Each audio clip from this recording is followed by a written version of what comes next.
Hello dear students, आज हम science 1 का जो ग्रेविटेशन चैप्टर है इसके जो एक्सरसाइजेस हैं, एक्सरसाइज में क्वेश्चन नंबर 5 है जिसमें अनसॉल्व्ड न्यूमेरिकल्स दिए हैं। ये न्यूमेरिकल हम सॉल्व करने वाले हैं one by one. But before going to the numericals हमें कुछ बेसिक बातें पता होनी चाहिए।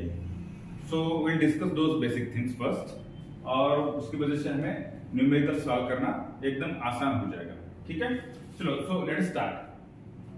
सी, इन न्यूमेरिकल्स को अगर सॉल्व करना है तो हमें न्यूटन के जो लॉज ऑफ मोशन के 3 इक्वेशंस है वो हमें पता होने चाहिए। जो फर्स्ट इक्वेशन है वो v = u + at है, second v² = u² + 2as, third s = ut + ½ at²। ठीक है, अब ये जो 3 इक्वेशन हमें पता होने चाहिए, इसके अंदर जो टर्म्स है, जो सिंबल्स है, उनका मीनिंग क्या है वो भी हमें पता होना चाहिए। तो v होता है फाइनल वेलोसिटी, और वेलोसिटी का जो यूनिट है वो मीटर पर सेकंड होता है। u है इनिशियल वेलोसिटी, उसका भी यूनिट मीटर पर सेकंड है, तो होता है SI यूनिट। t है टाइम रिक्वायर्ड है, उसका SI यूनिट सेकंड होता है, CGS यूनिट भी उसका सेकंड ही है। और s जो होता है, s है डिस्टेंस कवर्ड। ओके, जो भी डिस्टेंस होगा वो उसका SI यूनिट है मीटर। ये इज एक्सेलरेशन। ठीक है, एक्सेलरेशन क्या होता है? Rate of change of velocity, उसको हम एक्सेलरेशन बोलते हैं। उसका जो यूनिट है वो मीटर पर सेकंड स्क्वायर है। ठीक है, और कभी कभी एक्सेलरेशन की जगह पर हम एक्सेलरेशन ड्यू टू ग्रेविटी ले लेते हैं, है ना, न्यूमेरिकल में। तो a को आप g से रिप्लेस कर सकते हो उस केस में। g क्या है? एक्सेलरेशन ड्यू टू ग्रेविटी है, वो भी एक्सेलरेशन ही है, राइट। और वो डिपेंड करता है हाइट पे, एक्सेलरेशन ड्यू टू ग्रेविटी, तो वो वेरिएबल है कि नहीं? एक्सेलरेशन में से वेरिएबल है ही। बट g जो है, g क्या है? एक्सेलरेशन ड्यू टू ग्रेविटी है, हाइट पर डिपेंड करता है, और उसका भी unit metre per second square ही है। ठीक है, ओके। उसके साथ साथ हमें ये भी पता होना चाहिए कि जो मास है, मास यूनिवर्स में किसी भी चीज का जो मास होता है वो कांस्टेंट होता है। ठीक है, मान लो कोई ऑब्जेक्ट है अर्थ पर, उसका मास पर्टिकुलर है, और मून पर जाकर उसका मास क्या होगा? उतना ही होगा जितना वो अर्थ के ऊपर है। सो मास डजंट चेंज। दूसरी बात है, जो वेट होता है, वेट चेंज करता है। Weight is a variable quantity. Weight क्या होता है? वेट और फोर्स दोनों का फॉर्मूला एक है।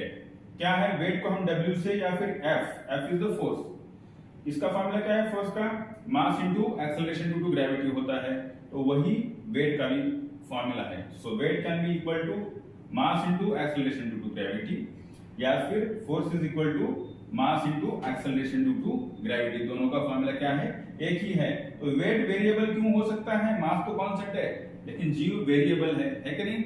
जो acceleration due to gravity on earth है वो अलग है, मून के ऊपर अलग है ना? और g जो है वो हाइट पर डिपेंड करती है, इसलिए g क्या हो गया? वेरिएबल हो गया। अगर g वेरिएबल है तो वेट कैसा होगा? वेट भी वेरिएबल होगा। ठीक है, ओके। नेक्स्ट हमें एक और बात समझनी जरूरी है। मान लो ये कोई ऑब्जेक्ट है, और ये ऑब्जेक्ट ऊपर से नीचे गिर रहा है एक सर्टेन हाइट से।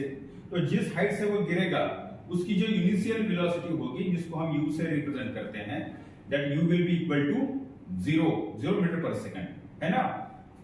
या फिर उल्टा इसके, कोई ऑब्जेक्ट नीचे से ऊपर अगर जा रहा हो तो उसकी जो फाइनल वेलोसिटी होगी, जिसको हम v से रिप्रेजेंट करते हैं, तो उसकी जो फाइनल वेलोसिटी होगी v should be equal to 0 metre per second. ठीक है, ये बात भी हमें पता होना जरूरी है। और दूसरा है कि कोई ऑब्जेक्ट मान लो नीचे से ऊपर जा रहा है, और नीचे से एक पर्टिकुलर हाइट पर जाने के लिए उसको एक t1 इतना समय लगता है जाने के लिए, राइट। तो जाने के लिए अगर t1 इतना समय लगता है, तो एक पर्टिकुलर हाइट तक जाने के बाद जब वो नीचे आएगा ग्राउंड पर, उसको आने के लिए भी, वापस आने के लिए भी उतना ही समय लगेगा, है ना? वो ऊपर जाने के लिए t1 लग रहा है, और नीचे आने के लिए t2 इतना टाइम लग रहा है। So t1 should be equal to t2, है कि नहीं? तो ऊपर जाने का और आने का समय अगर हम ऐड कर दें तो टोटल हमें टाइम कौन सा मिलेगा? उसको ऊपर जाके वापस आने के लिए जितना टाइम लगता है वो टाइम हमें मिलेगा, अगर हम t1 और t2 को ऐड करते हैं तो। ठीक है, तो ये कुछ बेसिक बातें हैं। ये अगर हमें समझ में आ गई तो सारे के सारे न्यूमेरिकल जो है सॉल्व करना एकदम आसान हो जाएगा। Okay, I hope it's clear to you. ठीक है, एक आप क्या करना है, इसका स्क्रीनशॉट निकाल लेना ताकि ये कंपाइल रहेगा आपके पास। ओके, चलो Now let us move to solve this numerical. Let me clear the board. जो given quantities है उनको लिख लेते हैं। क्या दिया इसमें? देखो, an object takes 5 seconds to reach the ground from a height of 5 meter on a planet. कोई planet है ना? कोई planet है, मान लो ये वाला planet है और ये ऑब्जेक्ट यहाँ पर है। वो कौन सी हाइट से गिर रहा है? 5 मीटर की हाइट से नीचे गिर रहा है। ये जो हाइट है कितनी है? 5 मीटर है। तो ये डिस्टेंस हो गया। तो डिस्टेंस को हम s से रिप्रेजेंट करते हैं। तो s is equal to 5 metre हो गया, राइट। और नीचे आने के लिए समय कितना लग रहा है उसको? t is equal to 5 second कितना समय लग रहा है उसे नीचे आने के लिए। और क्या दिया है वो? So what is the value of g on the planet? उन्होंने पूछा है कि इस प्लैनेट के ऊपर जो एक्सेलरेशन ड्यू टू ग्रेविटी होगा उसकी वैल्यू क्या होगी। So that is the numerical. Simple है, देखो गिवन हमने लिख लिया है, राइट। हमें एक्सेलरेशन ड्यू टू ग्रेविटी निकालना है कि नहीं? तो जो क्वांटिटीज हमारे पास है, यस दिया हुआ है, टी है अपने पास और जी है। सो इतनी क्वांटिटीज न्यूटन के कौन से इक्वेशन में है? यस वाला कौन सा इक्वेशन है अपने पास? न्यूटन्स इक्वेशन ऑफ मोशन में it is third equation. S is equal to ut plus half. अभी at स्क्वायर लिख सकते हैं ना, तो a की जगह पर हमें अभी g लिखना पड़ेगा क्योंकि g इज also acceleration. So it is acceleration due to gravity. So it becomes half g t square. इस इक्वेशन का यूज हम कर सकते हैं, ठीक है।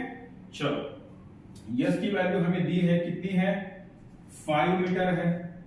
अभी मैं यूनिट नहीं लिखता, ठीक है, यूनिट हमें लिख लिया था, आपने शायद स्क्रीनशॉट ले लिया होगा। यस कितना दिया है? डिस्टेंस कितना दिया है? 5 दिया है। So this is equal to u हमें नहीं दिया। तो यू देखो, अभी ऑब्जेक्ट ऊपर से नीचे गिर रहा है। जब कोई भी ऑब्जेक्ट ऊपर से नीचे गिरता है तो उसकी इनिशियल वेलोसिटी क्या होती है? u is equal to 0 metre per second होता है। 0 मीटर पर सेकंड। ये यूनिट्स याद रखने हैं हमें, ठीक है, ताकि हर बार लिखना ना पड़े। चलो, तो डिस्टेंस है 5 मीटर, जो इनिशियल वेलोसिटी है वो 0 मीटर पर सेकंड है, उसको लिख लेता हूं मैं। u is equal to 0। Time कितना दिया है हमें? टाइम दिया है 5 सेकंड, तो ये 5 हो गया, प्लस हाफ है, ठीक है।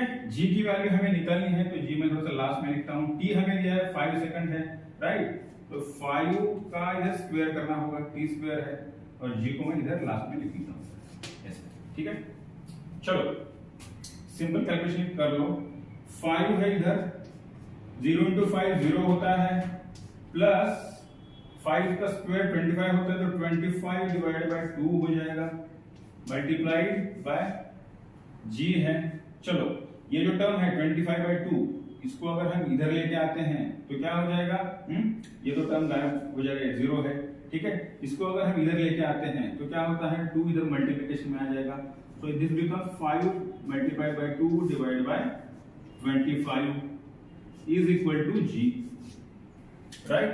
तो ये कितना आएगा? 10 डिवाइडेड बाय 25 आ जाएगा, 10 डिवाइडेड बाय 25। तो 10 डिवाइडेड बाय 25 की वैल्यू क्या आती है? दिस इज इक्वल टू 0.4 आ जाता है। कितना आएगा? 0.4 आ जाएगा, है ना। Therefore g is equal to 0.4, और g का यूनिट क्या है? g इज द एक्सेलरेशन, और एक्सेलरेशन का यूनिट क्या है? मीटर पर सेकंड स्क्वायर होता है। So we got the value of the g on that particular planet 0.4 metre per second square, ठीक है। तो इस तरीके से आप न्यूमेरिकल को सॉल्व कर सकते हो। ओके, क्लियर है? ठीक है। नाउ लेट्स गो टू इसके बाद के वीडियो में हम दूसरा न्यूमेरिकल सॉल्व करेंगे, ठीक है। इसमें अगर कोई डाउट हो तो कमेंट करना है, पूछना है, ठीक है, so that we can discuss that once again in detail. Okay, thank you.